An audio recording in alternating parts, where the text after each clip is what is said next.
हाय student, मैं सुंदरपाल ब्रॉड, botany lecturer, Nohar college. पीछे के वीडियो में हमने वेस्कुलर टिश्यू सिस्टम की चर्चा की थी और वेस्कुलर टिश्यू सिस्टम के बाद इसके अंदर हमने जो ओपन और क्लोज्ड वेस्कुलर जो बंडल हैं उसकी चर्चा की थी।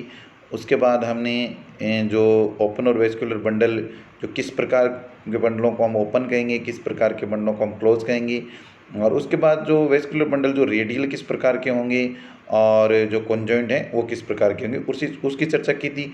उसके बाद हम पहुंच गए थे रूट पे। तो मोनोकोट रूट और डाइकोट रूट जो हैं उसके डायग्राम देखे थे, और मोनोकोट रूट और डाइकोट रूट जो हैं उसकी हमने जो स्ट्रक्चर हैं उसके देख करके उसमें अंतर भी किया था। आज का जो टॉपिक है वो है मोनोकोट स्टेम का। मोनोकोट जो स्टेम होता है ना, उसके अंदर आपको जो मेनली जो चीज़ दिखेगी, आप टीएस में उसका देख लो कभी भी।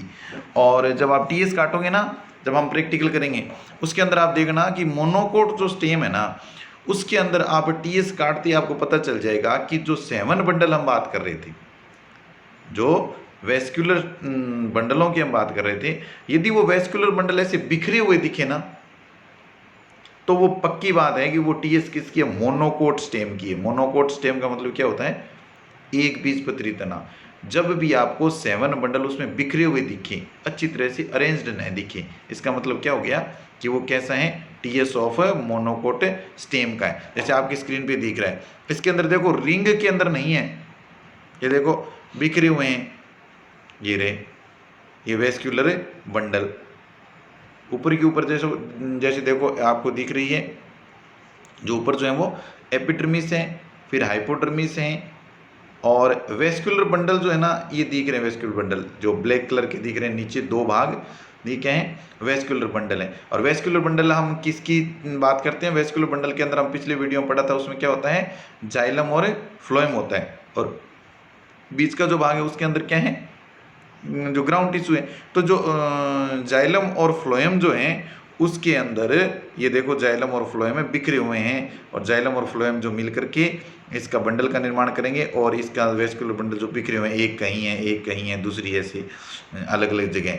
तो बिखरे हुए सेमन पूल का पाया जाना किसका मुख्य कैरेक्टर हो गया, मोनोकोट स्टेम का। पक्का याद रखना, बिखरे हुए सेमन पूल किस में पाए जाएंगे, मोनोकोट स्टेम में पाए जाएंगे। अर्थात scattered vascular bundle are present in monocot stem. Okay, तो मोनोकोट स्टेम की हम यदि पीछे की जो स्ट्रक्चर देखी थी उसकी यदि चर्चा करें, हम लिखित में लिखें तो क्या लिखेंगे, ऊपर के ऊपर एपिडर्मिस पाई जाएगी, उसके बाद हाइपोडर्मिस पाई जाएगी। हाइपोडर्मिस किसकी बनी होंगी, स्क्लेरेंकाइमेटस कोशिकाओं की। वेस्कुलर बंडल कैसे होंगे, स्किटर्ड होंगे, बिखरे हुए वेस्कुलर बंडल होंगे। कॉन्जॉइंट होंगे, कॉन्जॉइंट किसे कहेंगे, जिसमें जाइलम और फ्लोएम में जुड़े हुए होंगे, पिछले वीडियो में हम चर्चा कर चुके हैं इसके बारे में। और क्लोज्ड होंगे, क्लोज्ड किसे कहेंगे, जिसके अंदर कैम्बियम नहीं पाई जाती।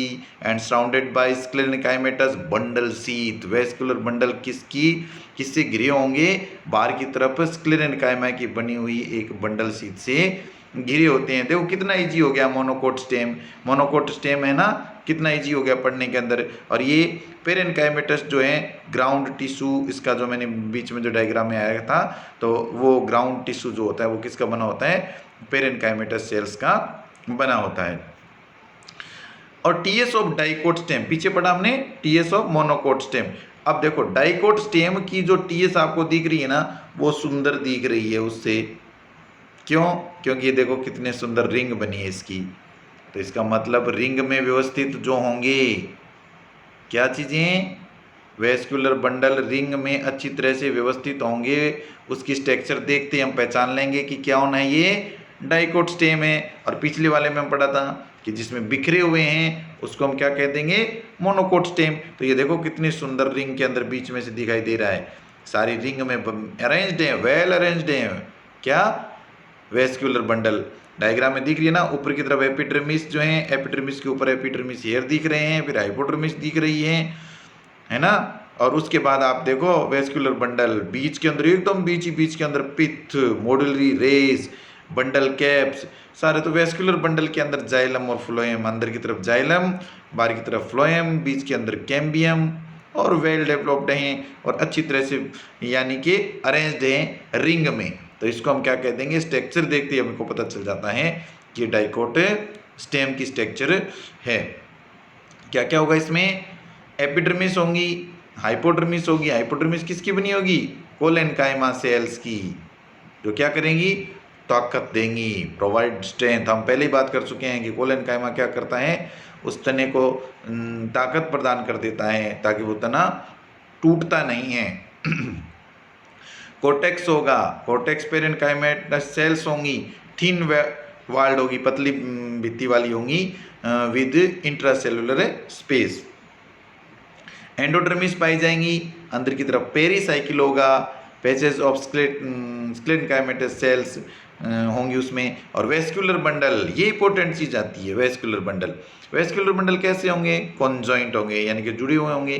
कॉन्जॉइंट का मतलब बस जाइलम और फ्लोएम साथ साथ ओपन होंगे। ओपन होंगे इसका मतलब क्या हो गया कि वेस्कुलर बंडल के अंदर कैम्बियम पाई जाएगी, इसलिए उसको हम क्या कह देंगे, वेस्कुलर बंडल ओपन होंगे यानी कि कॉन्जॉइंट और open vascular bundle present in dicot stem. और उससे पहले हम चर्चा कर चुके थे मोनोकोट स्टेम की, उसमें क्या होगा, conjoint and closed vascular bundle present in A monocot stem, ठीक है ना। तो इसमें क्या हो जाएगा, कॉन्जॉइंट और ओपन हो जाएंगे।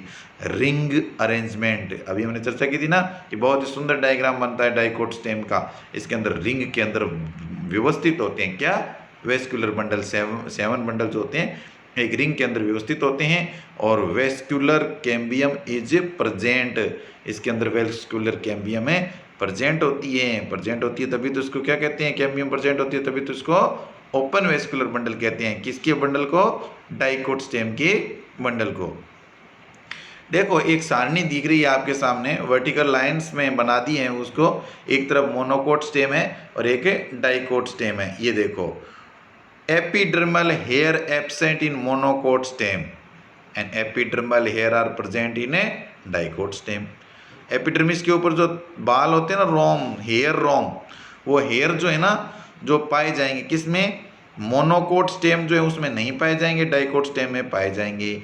हाइपोडर्मिस जो होंगी वो स्क्लेरेन्काइमेटस कोशिकाओं की बनी होगी मोनोकोट में, डाइकोट में बनी होगी कोलेनकाइमेटस। क्यों, क्योंकि डाइकोट के अंदर वो क्या करेंगी, उसको स्ट्रेंथ देगी, ताकत देगी। Bundle sheath is present in monocot stem and bundle sheath are absent in dicot stem. Not much differentiation in ground tissue. Ground tissue में कोई विशेष अंतर नहीं होता, आप विभेदित नहीं कर सकते। ग्राउंड टिश्यू अविभेदित होता है और well differentiated into hypodermis, endodermis, pericycle and pith. देखो हम मोनोकोट स्टेम की बात कर रहे थे ना, उसके अंदर बिखरे हुए सेवन पूल थे और बिखरे हुए सेवन पूल थे तो आपको सीधा ही उसमें दिखा दिया रहा था ग्राउंड टिश्यू है। ग्राउंड टिश्यू में अलग अलग विभेदन था क्या, नहीं था ना मोनोकोट स्टेम में। और डाइकोट स्टेम जो है, डाइकोट स्टेम में देखो आप अलग अलग दिख रहा था, ऊपर की तरफ जो है एपिडर्मिस हैं, हाइपोडर्मिस हैं, एंडोडर्मिस हैं, पेरिसाइकिल हैं, पिथ हैं। तो ये सारी चीजें ना अलग अलग विभेदन है, तो वेल डिफरेंशिएटेड हैं कौन, डाइकोट स्टेम। और मोनोकोट स्टेम जो है उसमें ग्राउंड टिश्यू डिफरेंशिएशन नहीं है, उनमें विभेदन नहीं है। Vascular bundle are conjoint and closed. Monocot stem के अंदर कैसा होगा, वेस्कुलर बंडल कॉन्जॉइंट होंगे, जाइलम फ्लोएम मतलब पास पास होंगे, जुड़े हुए होंगे, और क्लोज्ड हो जाएंगे यानी कि कैम्बियम एब्सेंट हो जाएंगी। वेस्कुलर बंडल आर कॉन्जॉइंट, इसमें भी कॉन्जॉइंट होंगे डाइकोट में, लेकिन ओपन होंगे अर्थात कैम्बियम इसमें प्रेजेंट होगी। और phloem parenchyma is absent. Phloem parenchyma जो होता है मोनोकोट स्टेम में एब्सेंट होता है और phloem parenchyma is present in dicot stem. और मोनोकोट स्टेम के अंदर secondary growth does not occur. द्वितीयक वृद्धि नहीं पाई जाती मोनोकोट स्टेम में। क्यों, एदा ही नहीं है, एदा नहीं है, क्योंकि द्वितीयक वृद्धि का मुख्य कार्य क्या करते हैं, द्वितीयक वृद्धि में होता ही है कि कैम्बियम जो होती है ना वो क्या करती है, हम आगे पढ़ेंगे सेकेंडरी ग्रोथ, पूरा वीडियो आपको समझाऊंगा सेकेंडरी ग्रोथ का। और सेकेंडरी ग्रोथ के अंदर क्या होगा आपको 10 मिनट में समझा दूंगा सेकेंडरी ग्रोथ को कि सेकेंडरी ग्रोथ क्या होती है। एक बार आप याद रखिए कि मोनोकोट स्टेम के अंदर सेकेंडरी ग्रोथ पाई नहीं जाती और डाइकोट स्टेम जो होता है उसमें सेकेंडरी ग्रोथ पाई जाती है। मोनोकोट स्टेम में इतना याद रख लेना, मोनोकोट स्टेम में कैम्बियम नहीं है, अर्थात मोनोकोट स्टेम क्लोज्ड है उसका वेस्कुलर बंडल, और डाइकोट स्टेम जो है उसका वेस्कुलर बंडल ओपन है, अर्थात उसमें कैम्बियम है। याद रखना, डाइकोट स्टेम में कैम्बियम है, मोनोकोट स्टेम में कैम्बियम नहीं है। मोनोकोट स्टेम के अंदर सेकेंडरी ग्रोथ एब्सेंट है और डाइकोट स्टेम के अंदर जो है सेकेंडरी ग्रोथ पाई जाती है। टीएस ऑफ डाइकोट लीफ, आगे का जो है टीएस ऑफ लीफ है। ये देखो पत्ती की स्ट्रक्चर कितनी शानदार है, पत्ती की स्ट्रक्चर, पत्ती के ऊपर ही ऊपर आपको बंडल सीथ मिलेगी। इसके अंदर भी देखो ब्लू कलर के अंदर दिख रहे हैं, और पत्ती की जो है ना ये बंडल सीथ किसकी है, ये बंडल सीथ ऊपर के ऊपर देखो, ऊपर की तरफ एडेक्सियल और एपिडर्मिस है। पत्ती के ऊपर ही ऊपर आपको क्या दिख रही है, एडेक्सियल जो होते हैं एपिडर्मिस, तो एपिडर्मिस ऊपर भी होंगी और एबेक्सियल एपिडर्मिस नीचे देखो, ऊपर नीचे पत्ती की दोनों तरफ एपिडर्मिस होंगी, ये तो आपको दिखेंगी। पत्ती के अंदर देखो दो प्रकार के आपको ऊतक दिख रहे हैं, एक दिख रहा है पैलेसेड मेसोफिल और एक दिख रहा है स्पॉन्जी मेसोफिल। बहुत शानदार स्ट्रक्चर होती है इसकी।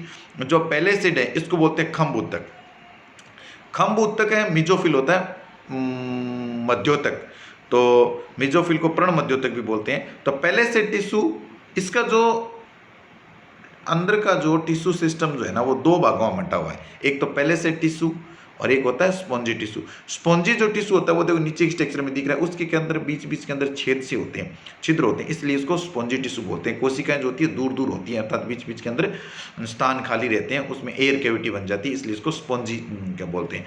और जो पैलेसेड टिश्यू जो होती है ना उसकी जो कोशिकाएं जो होती है वो खंभाकार कोशिकाएं जो होती हैं और स्तंभाकार कोशिकाएं होती है, उनके बीच में स्थान नहीं पाए जाते। अब टीएस ऑफ डाइकोट जो लीफ है उसकी टीएस की यदि हम ये बात करें, उसके अंदर भी हम जाइलम और फ्लोएम की बात करेंगे।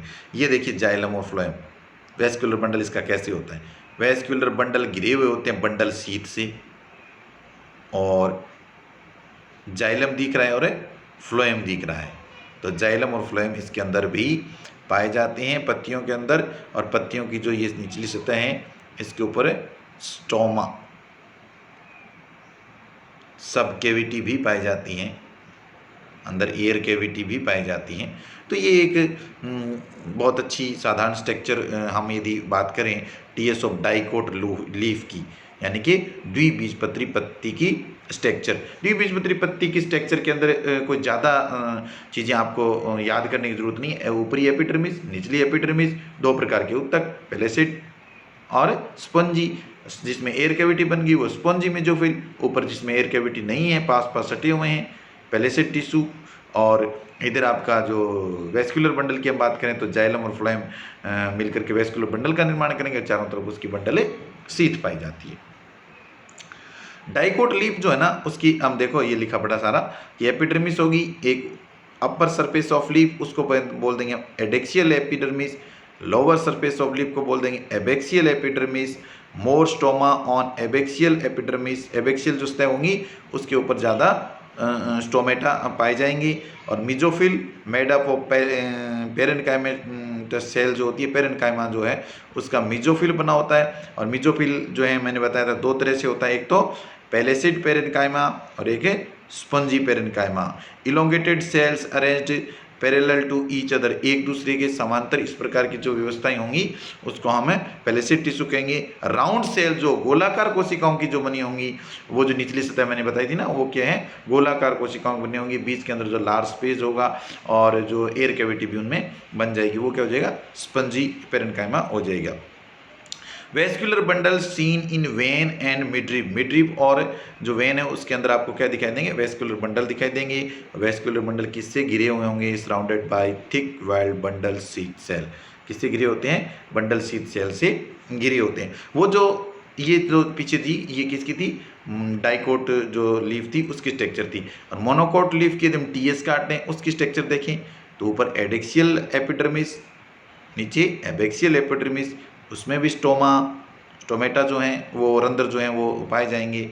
और इसके अंदर जो जाइलम और फ्लोएम है दिखाई दे रहे हैं आपको, ग्रीन कलर का जो फ्लोएम दिखाई दे रहा है और ऊपर की तरफ जो है ये रिंग के आकार के जाइलम दिखाई दे रहे हैं। इसके अंदर मिजोफिल पाया जाता है। अब देखो इसके अंदर मिजोफिल और पीछे का मिजोफिल जो है ना उसमें अंतर है। साफ दिख रहा है। उसका जो मेसोफिल था ना, किसका, डाइकोट लीफ का, उसका मेसोफिल को हमने विभेदित कर दिया था। उसके अंदर कैसा था, पेलेसिड और स्पंजी, दो भागों में था ना। तो इसका हम आगे अंतर करेंगे ना, इसके बारे में पढ़ेंगे तो पक्का इसमें आएगा कि जो उत्तक जो होता है ना वो मेसोफिल होता है, यानी कि इसके अंदर अलग प्रकार के इस प्रकार का पेलेसिड या स्पंजी प्रकार जो होता है उसमें नहीं होता। ये देखो मोनोकोट लीफ का क्या लिखा है, epidermis, stomata on both adaxial and abaxial epidermis, दोनों में पाए जाएंगे, एडेक्सियल और एबेक्सियल दोनों सतहों पर पाए जाते हैं। देखो ये रहा स्टोमेटा, ऊपर वाले में भी और नीचे भी, दोनों तरफ। तो एक तो ये आ गया, उसमें सिर्फ नीचे था, डाइकोट में क्या था, ज़्यादा नीचे ही थे, और इसमें दोनों सतहों की एपिडर्मिस के अंदर स्टोमेटा होंगे। Mesophyll not differentiated into palisade and spongy, विभेदित नहीं होगा पेलेसिड और स्पंजी उत्तकों के अंदर, ये नहीं पाया जाता मेसोफिल जो पेरेन्काइमेटस सेल्स का बना होता है। Vascular bundle seen in vein and midrib में दिखेंगे, surrounded by thick walled bundle sheath cell, bundle sheath cell से ये गिरे हुए पाए जाते हैं। मोनोकोट वर्सेस डाइकोट, किसकी बात कर रहे हैं हम, लीफ की। एक बार फिर थोड़ा सा डायग्राम तो क्लियर कर ही लिया, थोड़ा इस प्रकार सारणी बना करके क्लियर करते हैं तो और क्लियर हो जाता है बच्चों के। देखो मोनोकोट और डाइकोट लीफ के अंदर stomata equal distribute on both upper and lower surface. Monocot में क्या होंगे, स्टोमेटा जो होंगे, रंध्र जो होंगे वो क्या होंगे, दोनों तरफ बराबर ही व्यवस्थित होंगे, और डाइकोट के अंदर स्टोमेटा ऑन लोअर सरफेस के ऊपर पाए जाएंगे। Bulliform cell may be present on upper surface, very important cell है बुल्लीफॉर्म कोशिकाएं। बुल्लीफॉर्म कोशिकाएं क्या होती है, एक विशेष प्रकार की कोशिकाएं होती हैं जो घास के अंदर पाई जाती है। मोनोकोट क्या है, घास से मोनोकोट है, तो जो मोनोकोट जो होती है ना उसके अंदर पाई जाती है घास, गेहूं भी हैं, अन्य जो घास है मुख्य रूप से घासों के अंदर ही पाई जाती है। तो बुल्लीफॉर्म कोशिकाएं क्या होती हैं, इस प्रकार की कोशिकाएं होती हैं जो मध्य दिन के समय है ना, जब दिन जैसे एकदम बीच का हो, तेज धूप होती है, तो ये बुल्लीफॉर्म कोशिकाएं क्या होती है, अपने आकार में ऐसे सिमट जाती हैं। तो आकार में सिमट जाएंगी ना तो क्या करेंगे, इसका जो क्षेत्रफल होता है ना वो कम हो जाता है, और क्षेत्रफल जब कम हो जाता है तो वाष्प बन करके पानी कम उड़ता है, अर्थात बुल्लीफॉर्म कोशिकाएं जो है वाष्पोत्सर्जन से भी जल हानि को बचाने का कार्य करती है बुल्लीफॉर्म सेल। तो bulliform cell present in monocot leaf, monocot leaf में पाई जाती है। हम मोनोकोट और डाइकोट का हम यदि देखें तो उदाहरण जैसे गेहूं है, ये मोनोकोट है, घास जो है सारी मोनोकोट है, और डाइकोट की हम बात करें तो चना वगैरह जो होते हैं ये डाइकोट है, दालें जो लगभग डाइकोट ही आती हैं। और बुल्लीफॉर्म सेल आर एब्सेंट, डाइकोट जो होती हैं, डाइकोट लीफ की स्ट्रक्चर में आपको बुल्लीफॉर्म सेल्स नहीं मिलेगी। और अंतिम जो अंतर है वो क्या देखा, मेसोफिल नॉट डिफरेंशिएटेड, मेसोफिल जो होता है वो डिफरेंशिएशन नहीं है, उसमें विभेदन नहीं है, क्योंकि मोनोकोट में तो डिफरेंशिएशन है नहीं, और mesophyll differentiated into palisade and spongy parenchyma जो है पेरेन्काइमेटस सेल्स का बना हुआ जो पेलेसिड और स्पंजी उत्तकों के रूप में विभेदित होता है डाइकोट लीफ में। तो इस वीडियो को आप अच्छी तरह से देखिए, बार बार देखिए, आपके समझ में जरूर आ जाएगा, इजी है। Okay, thank you.